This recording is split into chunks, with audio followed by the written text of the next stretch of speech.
बिस्मिल्लाहिर्रहमानिर्रहीम। अस्सलामुअलैकुम। आज मैं आप लोगों को 3D ख़त्ताती का नमूना दिखाने जा रहा हूँ। मैं लफ्ज़ अल्लाह को 3D में ख़त्ताती कर रहा हूँ। इसके लिए सबसे पहले स्केचिंग करना है, या 2 पेंसिल से कर सकते हैं या 1 पेंसिल से भी कर सकते हैं। फिर इसके आउटलाइन को किसी पेन के ज़रिए अच्छी तरह हाईलाइट कर दें। इसके आउटलाइन को पेन से हाईलाइट करते वक्त ही एहतियात बरतना है, और बीच में जो पेंसिल के निशान हैं उसको रबर से मिटा देना है। खूब बढ़िया से साफ़ कर देना है, भीतर बिल्कुल ही कोई निशान नहीं रहे। कागज़ के एक के कोने पर एक पॉइंट लेकर के और आपकी जो ख़त्ताती है उसके हर मोड़, हर एंगल से उस नुक्ते को स्केल से सीधी लकीर के ज़रिए मिला देना है। फिर जिस तरह आप देख रहे हैं इस तरह से पेंसिल से हल्का और डीप कलर में इसको भरना है। यह काफ़ी सब्र आज़मा काम है, जल्दबाजी बिल्कुल नहीं करना है। यह काम बहुत स्लो में हुआ है, जिसे स्पीड करके दिखाया जा रहा है। दरहकीकत इतना स्पीड कभी इस तरह का काम हो ही नहीं सकता है।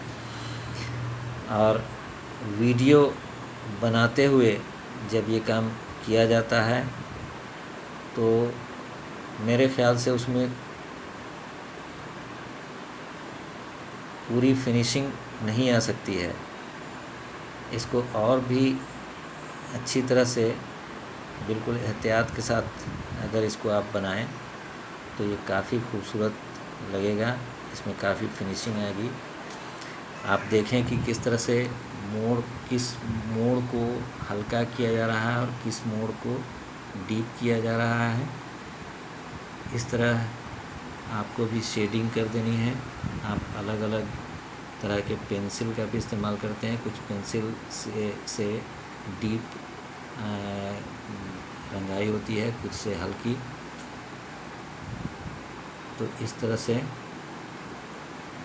एहतियात के साथ अब नीचे के कुछ हिस्सा को मिटा करके आपके ख़त्ताती के जो आउटलाइन है उसके मुताबिक नीचे भी कुछ उसका डिज़ाइन बना देना है, उसी से मिलता जुलता।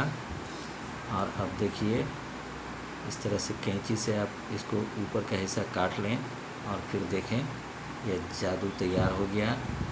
आपको यह 3D ख़त्ताती कैसा लगा आप ज़रूर कमेंट के ज़रिए बताएं, और मेरे वीडियो को लाइक ज़रूर कर दें। जो नए देख रहे हैं वो मेरे चैनल को सब्सक्राइब भी कर दें, साथ ही बेल आइकन को भी दबा दें, और कमेंट के ज़रिए मुझे ज़रूर बताएं। और आप खुद भी बनाएं और बताएं कि आपका बनाया हुआ कैसा लगा, कैसा हुआ। तो मिलते हैं फिर इंशाअल्लाह अगले वीडियो में। तब तक के लिए अल्लाह हाफ़िज़।